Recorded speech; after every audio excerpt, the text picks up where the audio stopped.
Okay, my name is Jacob Bennett. So I just already made all the tables already. So I have a student table with the student ID, and I want to make this the primary key. I'm gonna go down to here and make sure that the identity specialization is turned on for yes. Um, I also have just as an integer, and I have student as an char, and I have a class. I have a class table. So do this as the primary key, class ID. Go down here, create the identity specialization. Choose yes. Okay. And then my intermediate table is a student class ID as the primary key, and I have my student ID as a foreign key, and my class ID as another foreign key as well. So first, right here, obviously, you have to go into here and change this to yes. Okay, got that in there. And then so right click, you want to go to student ID and you want to click relationships. You want to add a relationship.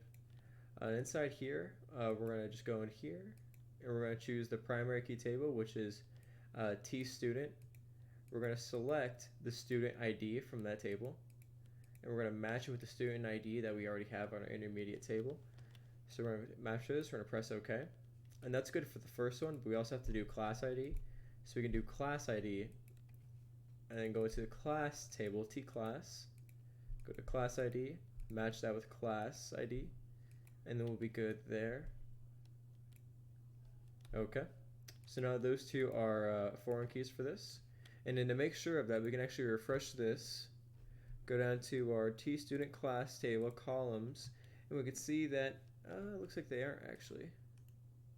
Let's go to here, relationships, class ID, class ID. Oh, maybe I didn't save it, that's why. I think that was the reason why. Yeah, okay, so this happened. Press yes. Got that error watching the videos, so. Okay, it's now. Yeah, so I want to make sure, I want to have everything a little prepared beforehand because my computer kind of runs slow with this kind of stuff. So columns.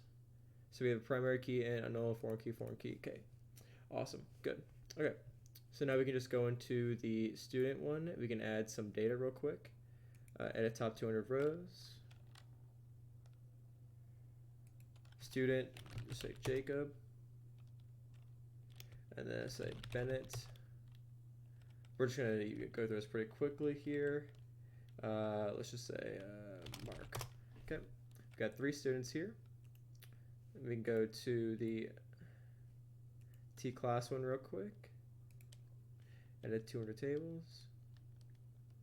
We can say IT, art, and let's do science. Okay, and then we go into student class one, and we can add some data into here as well. Because we'll see the student class ID, student ID, and the class ID. So if we do 1 and 2, and then we do 2 and 3, and we can do here, we can do 3 and then 1, and then we have those set up there. And if we were to go into the select, actually we can go into new query here.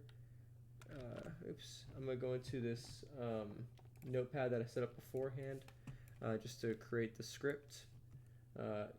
Actually, I can't show you. Actually, I'll just copy and paste it because I'm running out of time here.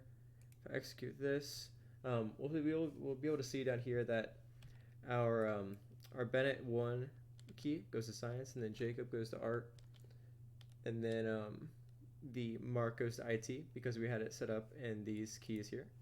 So student is 1 Jacob, so 1 Jacob, and then we see that the class 2.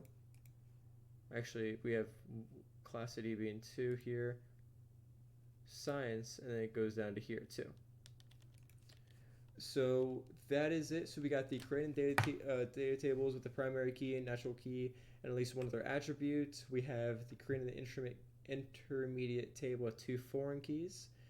We have adding the data to the tables and demonstrating how the intermediate table works. We got to integer in those tables as well.